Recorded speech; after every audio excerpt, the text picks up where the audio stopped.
Kemudian yang ketiga, pemuda muslim harus memiliki dan harus terlibat dalam memajukan sektor pendidikan atau sektor SDM, sumber daya manusia. Kembali kepada awal tadi bahwa pemuda harus memiliki SDM yang kuat, SDM yang unggul. Kalau kita tidak memiliki keunggulan dalam bidang SDM, sumber daya manusianya, maka kita akan dikalahkan oleh musuh-musuh kita. Bahkan kemudian SDM yang paling kemudian harus kita perhatikan adalah dua sisi, paling tidak. Pertama adalah ilmu, kedua adalah iman. Itu yang menjadi tonggak besar kenapa kemudian generasi muda Islam zaman dahulu kuat.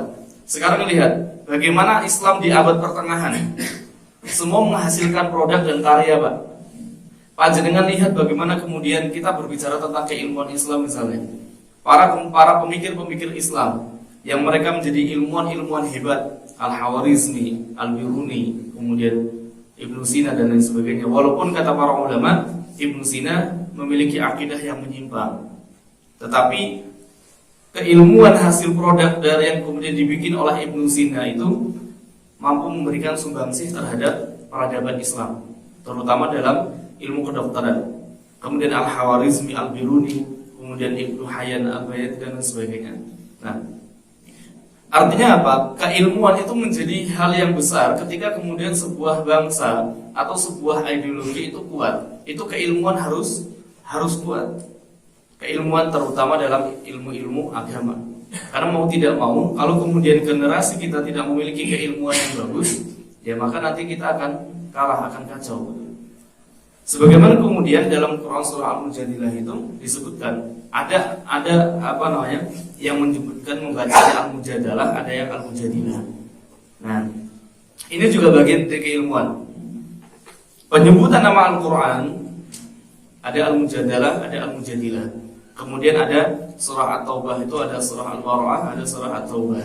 Kemudian surah Al-Lahab, ada surah Al-Lahab, kemudian Al-Masad dan lain sebagainya. Itu juga bagian dari keilmuan Al-Quran yang mudah-mudahan nanti pada kesempatan yang lain kita akan membahas tentang ulumul Quran.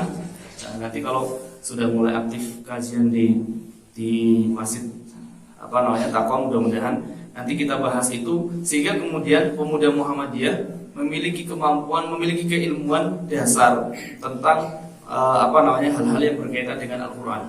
Jangan sampai kemudian pemuda Muhammadiyah dan generasi muda Islam kita tidak memiliki kemampuan dan tidak memiliki pengetahuan tentang Al-Quran, nanti kacau jadinya. Nanti kalau ditanya, ini bedanya surah Al-Masad dengan surah Al-Lahab itu apa? Nggak tahu kan, jadinya lucu. Nah, maka nanti insya Allah pada kesempatan yang lain.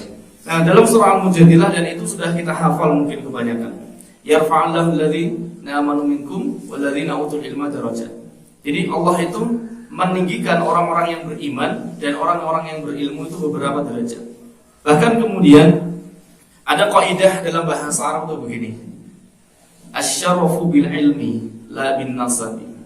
Kemuliaan itu berdasarkan ilmu, bukan berdasarkan nasab.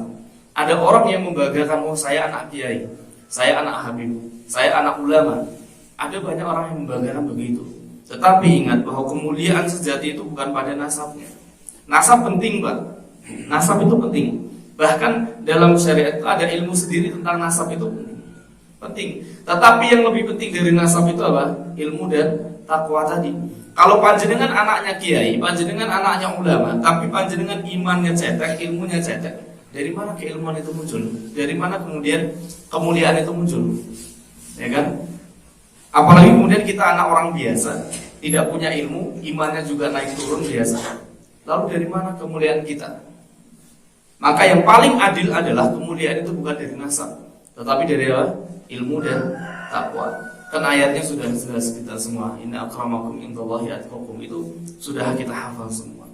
Tetapi takwa yang menghasilkan ilmu, takwa yang kemudian menghasilkan turunan-turunan di bawahnya itu, ilmu jangan kita tinggalkan. Sebagaimana kemudian dikatakan oleh Imam Asy-Syafi'i rahimahullah ta'ala dalam syairnya, hayatul fata wallahu bil ilmi wat tuqa idza lam yakuna li'i'tibaran li dzatihi. Ini sentilan buat kita semua. Kata Imam Asy-Syafi'i rahimahullah, beliau mengatakan, hayatul fata wallahu bil ilmi wat tuqa. Demi Allah, kehidupan seorang pemuda itu bil ilmi wat tuqa, hanya dengan ilmu dan takwa. Idza lam yakuna li'tibaran li dzatihi, kalau tidak ada keduanya, pemuda kok tidak punya ilmu, tidak punya takwa, ini kata Imam Syafi'i, la i'tibaran li dzatihi, maka keberadaannya tidak dianggap. Keberadaannya tidak dianggap. Jadi pemuda itu ya dua itu yang paling urgent, yang paling vital.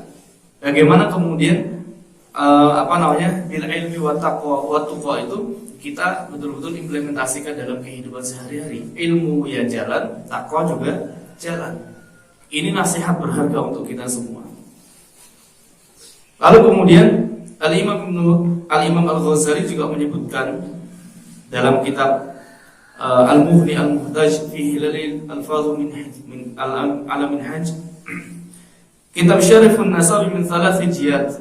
Jadi kemuliaan nasab itu ditinjau dari 3 sisi.